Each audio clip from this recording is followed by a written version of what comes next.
श्री शिवाय नमस्तुभ्यम।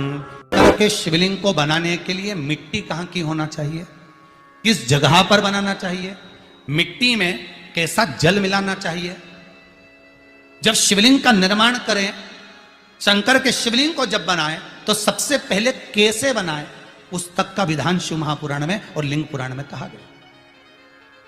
क्यारे की मिट्टी हो, क्यारा मतलब समझिएगा जिस मिट्टी पर कोई गंदगी ना करी गई हो, ऐसी जगह का कोई भाग मिट्टी का लाया है जहां कोई गंदगी ना करे। शिव महापुराण की कथा कहती है। देखो पिछले वर्ष के जो कथाएं आप लोग सुने हैं उसमें शिवलिंग मट्टी का किस तरह से बनाया जाए और कैसी मट्टी हो और उसमें पानी कैसा मिलाया जाए, कैसा शिवलिंग तैयार करा जाए, उसका विधान वर्णन नहीं कर पाए, परंतु आज कथा निकली है तो उसको सुन लो।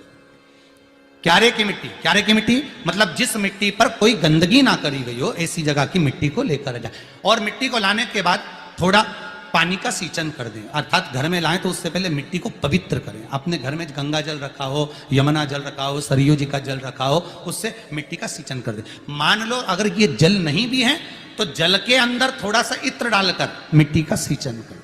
अगर इत्र भी नहीं है तो जल के अंदर थोड़ा सा दूध डालकर मिट्टी का सींचन करें। दूध भी नहीं है तो एक बेलपत्री जल के अंदर डालकर उस पानी का सींचन करें। बेलपत्र भी नहीं है, पीपल का पत्ता डालकर उसका सींचन कर दें। पर मिट्टी पर घर में लाते से ही, ये नहीं कि मिट्टी आज लाए और तुमको शिवलिंग कल बनाना है तो मिट्टी अगर एक दिन पहले लाए हो, 2 दिन पहले लाए हो, 4 दिन पहले लाए हो तो उसी दिन जल का सींचन होना चाहिए। यानी कि जिस दिन बनाएंगे उस दिन सींचन होगा।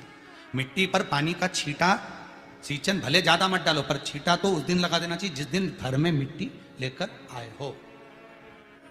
जिस दिन शिवलिंग का निर्माण करो उस दिन प्रातः में अगर आप शिवलिंग बना रहे हैं तो ब्रह्म मुहूर्त में मिट्टी को गला दो।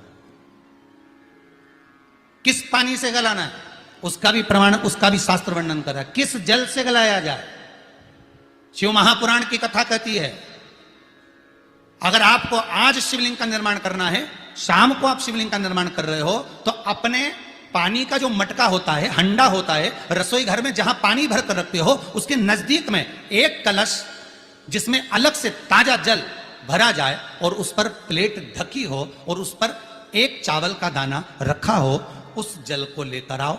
थोड़ी देर रखा रहे, आधा घंटा, 2 घंटा, 3 घंटा, 15 मिनट, 20 मिनट, पर वो पानी वहां रखा होना चाहिए। रसोई घर में अन्नपूर्णा का निवास होता है, परिंदे के पास पितरों का निवास होता है। अन्नपूर्णा, पित्र सब रसोई घर के भीतर विराजमान होते हैं। शास्त्र कहता है 33 कोटि देवता एक समय के लिए, एक क्षण के लिए हमारे रसोई घर में प्रवेश करते हैं। इसलिए रसोई घर को तुम पूरे घर को स्वच्छ रखो ना रखो, पूरे घर को तुम साफ रखो ना रखो, पर रसोई घर एकदम क्लीन होना चाहिए, साफ होना चाहिए, स्वच्छ होना चाहिए। तो आज के जमाने में तो खैर गया, पर पहले जब मट्टी के चूल्हे होते थे, जब चूल्हा बंद होता था तो उसको गीला कर कर, गोबर को या पानी में उसको गीला कर कर, एक कपड़े को गीला कर कर पूरे चौके को, रसोई घर को पोंछा जाता था। मिट्टी का होता था वो, तो भी उसको पोता लगाते थे, पोंछते थे।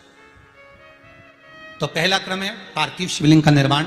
सावन के महीने में अगर आप शिवलिंग बनाते हैं, सोमवार को शिवलिंग बनाते हैं तो नियम ध्यान रखिएगा महाराज, लिंग पुराण से है ये, इसका नियम ध्यान रखिए। क्या करना है, मिट्टी को लाना है, जल का छींटा देना, छींटा जरूर देना, घर में लेकर आए और जल का छींटा होना जरूरी है।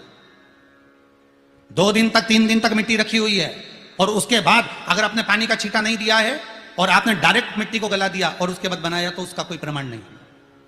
जल का छींटा अवश्य, फिर उसको रख दें। 15 दिन बाद बनाओ, 4 दिन बाद बनाओ, 3 दिन बाद बनाओ, 2 दिन बाद बनाओ। शिवलिंग जब बनाओ तब उस मिट्टी को, जो कलश आपने रसोई घर में रखा है चावल का दाना रखकर प्लेट के ऊपर, अर्थात उस कलश का जल उस मिट्टी में थोड़ा सा डालिए। क्यों डाला जाता है उसका भी भाव वर्णन किया है। अब भविष्य पुराण, स्कंद पुराण और अग्नि पुराण, इन तीनों से ले लिया गया, वर्णन किया गया।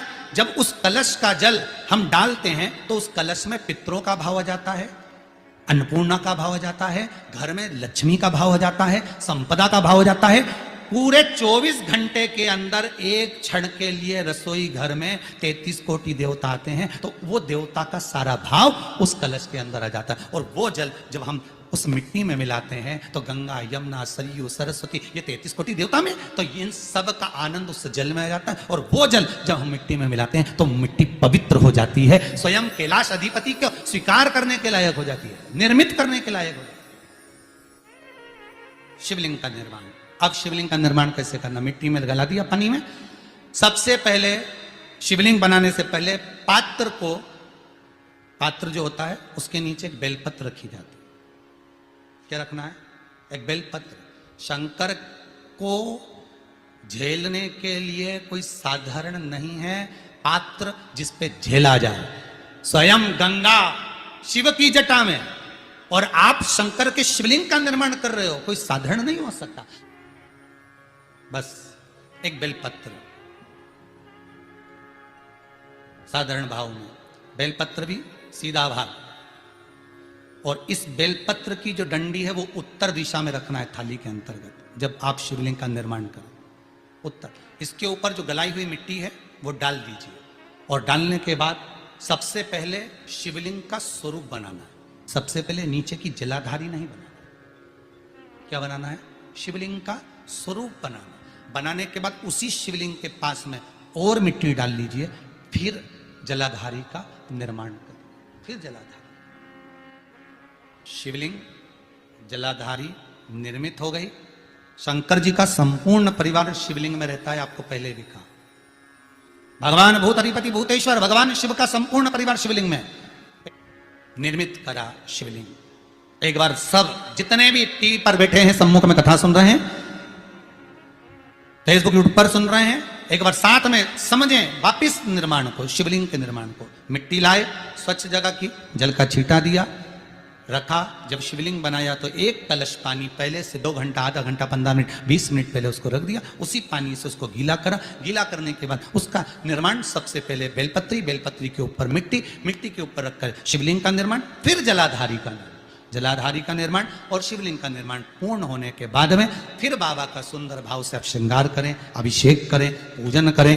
और एक बात याद रखना, पार्थिव शिवलिंग का अगर निर्माण करा है तो आपको वो पार्थिव शिवलिंग को रात्रि होने से पहले विसर्जन होना जरूरी है। हाँ, अगर कोई भी शिवरात्रि का दिन है तो फिर आप पूरी रात रख सकते हो।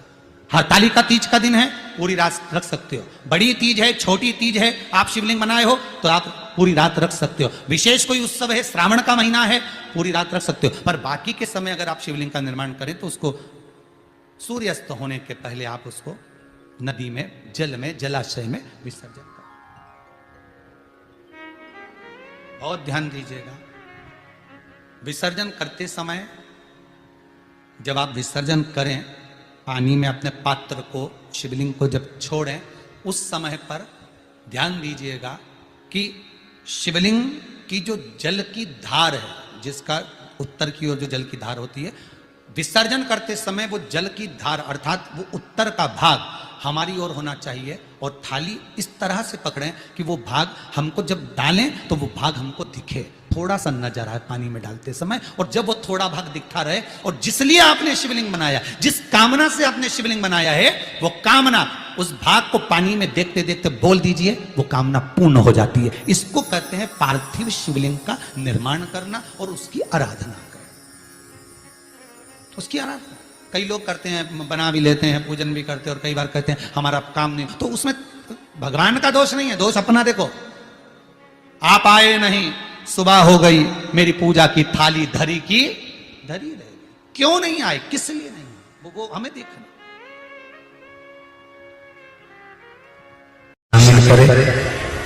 पार्थिव शिवलिंग का निर्माण करें। ब्राह्मण श्वेत मिट्टी का बनाए, वैश्य पीली मिट्टी का शिवलिंग बनाए, क्षत्रिय लाल मिट्टी का शिवलिंग बनाए, शुद्ध काली मिट्टी का शिवलिंग बनाए। अगर मिट्टी नहीं मिलती है तो तुम्हारे गमले में जो भी मिट्टी हो, वो जिस कलर की हो, उस कलर का शिवलिंग का निर्माण करो। और शिव की अर्चना, शिव की आराधना अवश्य।